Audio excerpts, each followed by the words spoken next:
ये बच्चों की जिंदगी खतरे में है या नहीं है? नहीं, आप बताइए ना, ये बताइए, ये बगल में भूसे रखे हुए हैं, आप लोगों को शर्म आती है कि नहीं आती है? दोस्तों नमस्कार, मेरा नाम प्रशांत है और आप खुदरंग देखना शुरू कर चुके हैं। देश में विद्यालयों को लेकर के, शिक्षा को लेकर के जिस तरीके से भारतीय जनता पार्टी की पोल खुली है और खुल रही है, उससे भाजपा बुरी तरीके से परेशान है, बौखलाई हुई है, इसमें कोई दो राय नहीं है। राजस्थान में बीते दिन आपने देखा होगा कि जयपुर के एक ग्रामीण इलाके में जब सीजेपी के वॉलेंटियर्स एक स्कूल का निरीक्षण करने गए तो वहां पर भारतीय जनता पार्टी के गुंडों ने किस तरीके से उनको पीटा, खदेड़ा, कारों के शीशे तोड़ दिए और हाथ तक तोड़ दिए। ये तस्वीरें आपने देखी होंगी।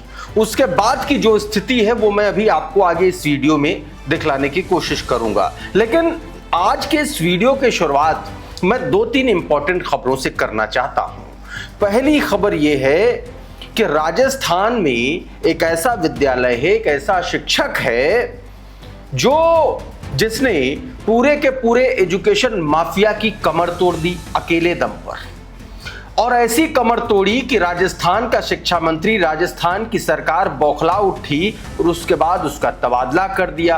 और यही तबादला सरकार पर भारी पड़ने लगा, क्योंकि अब इलाके के वो लोग धरने पर बैठ गए हैं जिनके बच्चे उस शिक्षक से या उस स्कूल से, उस सरकारी विद्यालय से एक तरीके से लाभान्वित होते थे।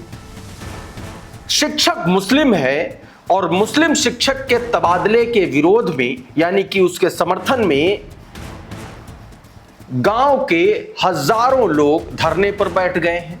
पूरी तस्वीर अभी मैं आपको बताने की कोशिश करूंगा। उधर पुणे में छात्रों की गूंज नाम का जो कार्यक्रम राहुल गांधी का होना था, उससे पहले अखिल भारतीय विद्यार्थी परिषद के गुंडों ने उस संबंधित इंस्टीट्यूशंस की छात्राओं को बंद कर दिया, उनको अगवा कर लिया। उसके बाद मौके पर पहुंचे एनएसयूआई के कार्यकर्ताओं ने एबीवीपी के गुंडों को दम भर कूटा जूते चप्पलों से, और नारे भी लगाए। वो तस्वीर भी मैं आपको दिखलाने की कोशिश करूंगा। तीसरी सबसे बड़ी खबर उत्तराखंड में चल रहे एसआईआर अभियान को लेकर के भारतीय जनता पार्टी किस तरीके से सरकारों को एक तरीके से गैम्बलिंग में बदल देने का एक सिंडिकेट चला रही है, उसका बड़ा खुलासा हुआ है। कैसे भारतीय जनता पार्टी का एक बूथ लेवल ऑफिसर जो है वो हजारों हजार मुसलमानों के नाम बल्क में कटवा रहा है, वो तस्वीर भी आपको दिखलाने की कोशिश करूंगा। और आखिर में कांवड़ियों की गुंडई के आगे खाकी कैसे नतमस्तक है, वो भी तस्वीर दिखाऊंगा। बहुत सारी खबरें हैं। सबसे पहले इस वीडियो को देखिए आप। गाँव वाले बच्चा लोग कहते हैं हमारी टीसी कटवा लो या ताला लगवा दो, हम ये नहीं पढ़ेंगे, तो बच्चा का साथ देने वाले गाँव वाले बैठे। सारे बच्चे बोल रहे हैं हमें यहाँ पढ़ना ही नहीं है। पढ़ना ही नहीं। अच्छा, जो अख्तर मोहम्मद नदीम जी है, मोहम्मद नदीम शिक्षक का नाम है। मोहम्मद नदीम नागौर के एक सरकारी स्कूल के प्रिंसिपल हैं। उन्होंने शिक्षा का तरीका कुछ ऐसा बदला कि इलाके के जो निजी स्कूल के लोग थे, यानी कि जो प्राइवेट एजुकेशन माफिया है, जो सरकारों की सरपरस्ती में चलता है, जिसमें ज्यादातर लोग उन नेताओं के परिवार के होते हैं या वो नेता खुद भी इनडायरेक्टली उनसे जुड़े होते हैं, उन स्कूलों से जो प्राइवेट एजुकेशन इंस्टीट्यूशंस चलाते हैं। तो मोहम्मद नदीम ने उसका एक ऐसा सरकारी शिक्षा का एक मॉडल बना दिया, उसका एक ऐसा तरीका इजाद कर दिया कि इलाके के जितने भी प्राइवेट विद्यालय थे सब खत्म हो गए। मतलब आर्थिक तंगी से जूझने लगे, क्योंकि सरकारी विद्यालय में इतनी अच्छी एजुकेशन और जो आर्थिक तौर पर कमजोर छात्र थे उनको स्वयं जो है मोहम्मद नदीम जो है वो पढ़ाते थे, अपने खर्चे पर पढ़ाते थे, उनको आर्थिक तौर पर मदद दिलवाते थे, नहीं दिलवाते थे तो किसी भी तरीके से उनको एजुकेशन में आगे लाने का काम करते थे। यहां से शुरू हुई राजस्थान के शिक्षा मंत्री मदन दिलावर के पेट में मरोड़, क्योंकि मंत्रियों को, सरकारों को ये तो हजम ही नहीं है कि सरकारी स्कूल कैसे सही हो सकते हैं। अगर सरकारी स्कूल सही हो जाएंगे तो इनका जो प्राइवेट माफिया है, जो इनको अकूत दौलत इनके घरों में भरता है, या जो इनके स्वयं के लोग हैं जो स्कूल, कॉलेज और बड़े बड़े इंस्टीट्यूशन संचालित करते हैं, वो बंद हो जाएंगे। तो ये एक सिंडिकेट जो चल रहा था उसको मोहम्मद अख्तर नदीम ने तोड़ने का प्रयास किया और उनको तबादला कर दिया गया। और उसके जवाब में अब ये ग्रामीण जो हैं वो धरने पर बैठे हैं और कह रहे हैं कि हमको, हमारे बच्चे कह रहे हैं कि हमारी टीसी कटवा दो या फिर मैं आगे अब नहीं पढ़ूंगा। सीधे सीधे ये बात कही जा रही है। एक और तस्वीर आपको दिखाता हूं, राहुल गांधी पुणे से जुड़ी हुई तस्वीर है। एबीवीपी के गुंडे किस तरीके से जूतों से पीटे गए हैं वो वीडियो आपको दिखाता हूं, देखिए जरा। कुछ तस्वीरें हैं जो मैं आपको स्क्रीनशॉट के तौर पर दिखाऊंगा, लेकिन नारे लगे हैं जूते मारो के, जिस तरीके से गोली मारो के नारे लगाए थे भारतीय जनता पार्टी के नेता ने, अनुराग ठाकुर ने, उस तरीके से जूते चल गए एबीवीपी के लोगों पर। एनएसयूआई के लोगों ने तबीयत से इनको कूट दिया है। तो ये तस्वीर मैंने आपको दिखलाने की कोशिश की है। इसी को लेकर के देखें ये video youth Congress, Indian youth Congress ने भी ये वीडियो शेयर किया है, आपकी स्क्रीन पर जरा देखिए।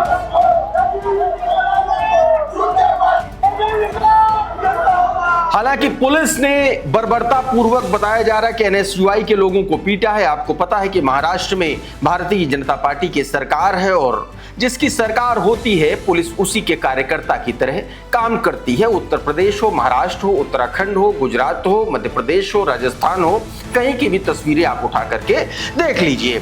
यूथ कांग्रेस ने कहा है कि एबीवीपी के बंदरों, हैसियत में रहो। पुणे में अगर एक भी और बहन को धमकाने, डराने या हाथ लगाने की हिमाकत की तो इलाज सुविधानुसार कर दिया जाएगा। छात्रों की गूंज श्री राहुल गांधी की रैली में बाधा डालने की किसी भी कोशिश को बर्दाश्त नहीं किया जाएगा। ये इंडिया भारतीय यूथ कांग्रेस की तरफ से ये कहा गया है। उधर इन्हीं नफरती चिंटुओं की, ऐसे ही नफरती चिंटुओं की जो अपने आप को हिंदुत्व का धर्म ध्वजावाहक बताते हैं, इनकी भावनाएं एक 8 साल की बच्ची के शॉट से आहत हो गई। उसके बाद खबरें ये भी हैं कि उसकी भी पिटाई की गई है और उसके परिवार वालों को या जिनके साथ वो बच्ची आई थी उनको बुरी तरीके से पीटा गया है। ये वीडियो वायरल हो रहा है। ये महाराष्ट्र के पुणे का सिंहगढ़ किले में घूमने आई बच्ची के परिवार वालों के साथ मारपीट की तस्वीरें हैं। बताया जा रहा है कि तमाम सारे ऐसे हिंदूवादी संगठन जो अपने आप को हिंदू हृदय सम्राट या हिंदू धर्म ध्वजा वाहक कहलाते हैं, जो मुसलमानों के खिलाफ नफरत फैलाने का काम करते हैं, ऐसे ही कुछ जुड़े संगठनों ने उस बच्ची और उसके परिजनों को पीटा है। विनी नाम का एक ट्विटर हैंडल, उसने लिखा कि 8 साल की बच्ची के कपड़ों को लेकर के विवाद, परिवार पर हमला किया गया। पुणे के सिंहगढ़ किले में घूमने आई एक परिवार की बच्ची 8 साल की बेटी के शॉर्ट्स पहनने पर कथित आपत्ति जताई गई। मामला इतना बढ़ा कि बच्ची के पिता और परिवार के अन्य सदस्यों के साथ कथित तौर पर मारपीट की गई। रिपोर्ट्स के मुताबिक इस मामले में 8 लोगों के खिलाफ केस दर्ज कर दिया है और जांच जारी है। किसी के पहनावे से सहमत या असहमत होना अलग बात है, लेकिन किसी परिवार पर हिंसा करना किसी भी हाल में सही नहीं हो सकता।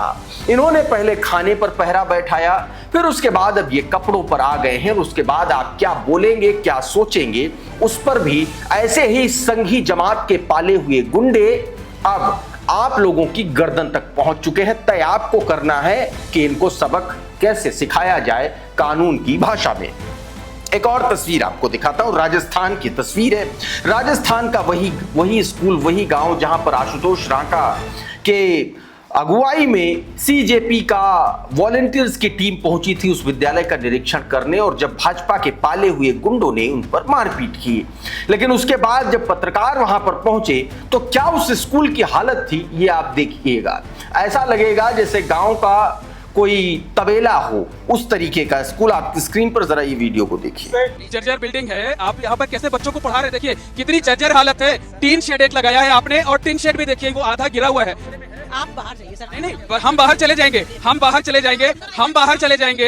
ये बच्चों की जिंदगी खतरे में है या नहीं है? हम ये कहने के लिए अधिकृत नहीं है, बट नॉट अलाउड। नहीं नहीं, आप बताइए ना, ये बच्चे जो है इतने छोटे छोटे बच्चे यहाँ पर बैठकर पढ़ रहे हैं, ये बताइए, ये बगल में भूसे रखे हुए हैं, मतलब जहाँ जानवरों का चारा रखा हुआ है वहाँ पर आप बच्चों को पढ़ा रहे हैं। नहीं नहीं, आप कैमरे पर हाथ नहीं लगाएंगे, बच्चों की जिंदगी का सवाल है। आप लोगों को शर्म आती है कि नहीं आती है? शर्म आती है कि नहीं आती है? आपको शर्म आती है कि नहीं आती है? यहाँ पर इस तरीके से बच्चों के साथ करेंगे? बिल्कुल जो है वो, हम सवाल कर रहे हैं आपसे, हम आपसे सवाल कर रहे हैं, जवाब बाहर निकलिए बाहर। टीन शेड बीच से टूटा हुआ है, उसके नीचे बच्चे पढ़ रहे हैं और राजस्थान के शिक्षा मंत्रालय के सरगना उर्फ मंत्री मदन दिलावर के आदेश पर गुंडई पर उतारू ये लोग जो मीडिया को जाने से रोक रहे थे। गांव का नाम है रामपुरा कंवरपुरा, तहसील सांगानेर, थाना बगरू, डाकघर एक तरीके से जयपुर का ये ग्रामीण इलाका, और वहां पर ये पत्रकार पहुंचे थे और उसी जगह की ये सच्चाई सामने आई। अब मैं आपको एक तस्वीर दिखाना जा रहा हूं। तस्वीर क्या, एक ट्वीट सबसे पहले आपको पढ़वा देता हूं। ये आप खबर पहले देखिए, ये न्यूज लॉन्ड्री की खबर है, इसकी हेडलाइन पढ़िए। उत्तराखंड में हजारों मुसलमानों के वोट हटाने के लिए भाजपा नेताओं ने आवेदन किए हैं। एसआईआर के तहत दर्ज इन आपत्तियों में बड़ी संख्या में मुस्लिम मतदाताओं के नाम शामिल होने के अलावा एक और बात सामने आती है। बड़ी बात यह है कि आवेदन दाखिल करने को लेकर के चुनाव आयोग के नियमों में हाल के वर्षों में बदलाव हुआ है। क्या बदलाव हुआ वो भी मैं बताऊंगा, अभी इस खबर को बताऊंगा, लेकिन उससे पहले बसंत कुमार जिन्होंने ये खबर की है उनका ट्वीट देखिए। लिखते हैं कि उत्तराखंड की विधानसभा किच्छा सीट पर वोटर लिस्ट से नाम हटाने के लिए 4,857 आपत्तियां दर्ज हुई। 4,857, जिसमें से 4,855 आपत्तियां भारतीय जनता पार्टी के एक सिंगल बूथ लेवल एजेंट यानी कि बीएलए ने, जिसका नाम राजेश तिवारी है, उसने दर्ज कराई है। और जितने भी आपत्तियां उसने दर्ज कराई हैं 4,855, वो सारे के सारे मुसलमान हैं। तो भारतीय जनता पार्टी इस तरीके से लोकतंत्र को हाईजैक करने के लिए, लोकतंत्र को खत्म करने के लिए, संविधान को अपने जूतों के तल्लों के नीचे कुचलने के लिए इस तरीके का एक सामूहिक सिंडिकेट अपने पाले हुए कार्यकर्ताओं के जरिए चला रही है उत्तराखंड में। तो यह तस्वीर आपने देखी। अब मैं आपको दोबारा उस रिपोर्ट पर ले चलता हूं। इस रिपोर्ट को देखिए जरा। इस रिपोर्ट का आप पहला और दूसरा पैरा समझिएगा। कहा गया कि राज्य की 5 विधानसभा सीटों पर सबसे ज्यादा आपत्तियां दर्ज कराने वाले 5 लोग भाजपा से जुड़े हैं।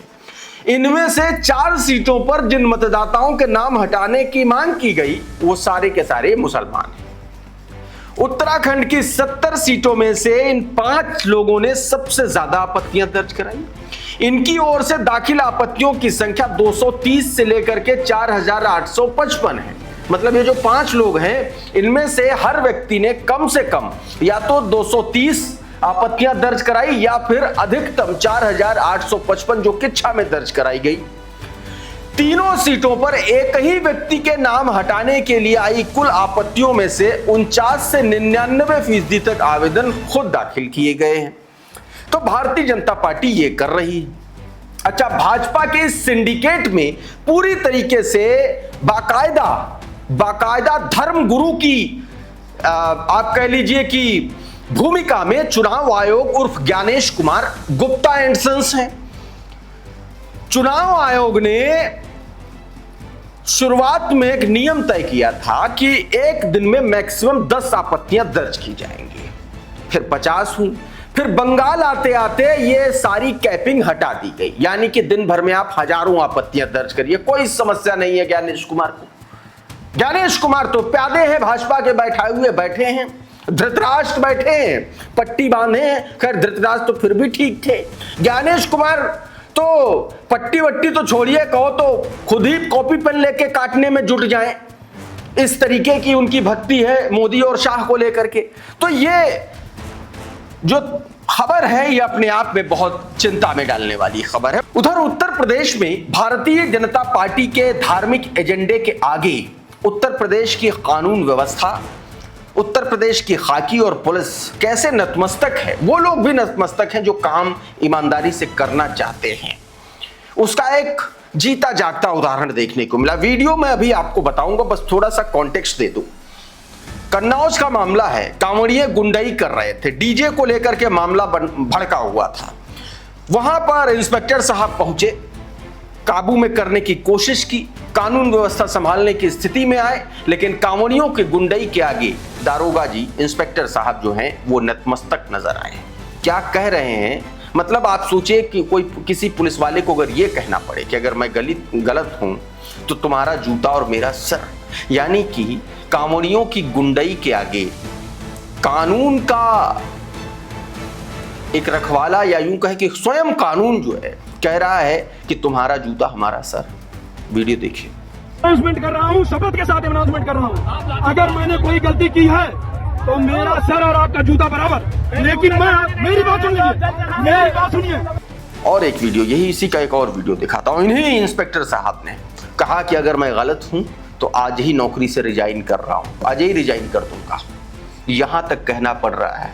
तो इस तरीके की उत्तर प्रदेश की भाजपा की सरकार ने ऐसा नैरेटिव सेट किया है जहां पर कानून को कबीलाई शासन के आगे झुकना पड़ रहा है। कबीलाई क्यों? क्योंकि ये जाहिल कांवड़िए गुंडे जो भक्ति की आड़ में कानून का मखौल उड़ा रहे हैं, और एक इंस्पेक्टर गिड़गिड़ा रहा है उनके आगे, अपनी नौकरी को दांव पर लगा रहा है। देख लीजिए। मैं रिजाइन कर रहा हूँ। मैं पूरे समाज के साथ कह रहा हूँ, अगर इनकी यह है कि मैंने, अगर ईश्वर साक्षी है, मैंने किसी कांवड़िए का अपमान किया है तो ईश्वर इसका न्याय करेगा। और आप कहते हैं मैं अभी रिजाइन करता हूँ समाज के सामने। तो ये स्थितियां हैं दोस्तों। इस वीडियो में बहरहाल इतना ही। बहुत बहुत शुक्रिया, बहुत बहुत धन्यवाद। आप जुड़े रहिए आपके अपने चैनल खुद रंग के साथ। नमस्कार।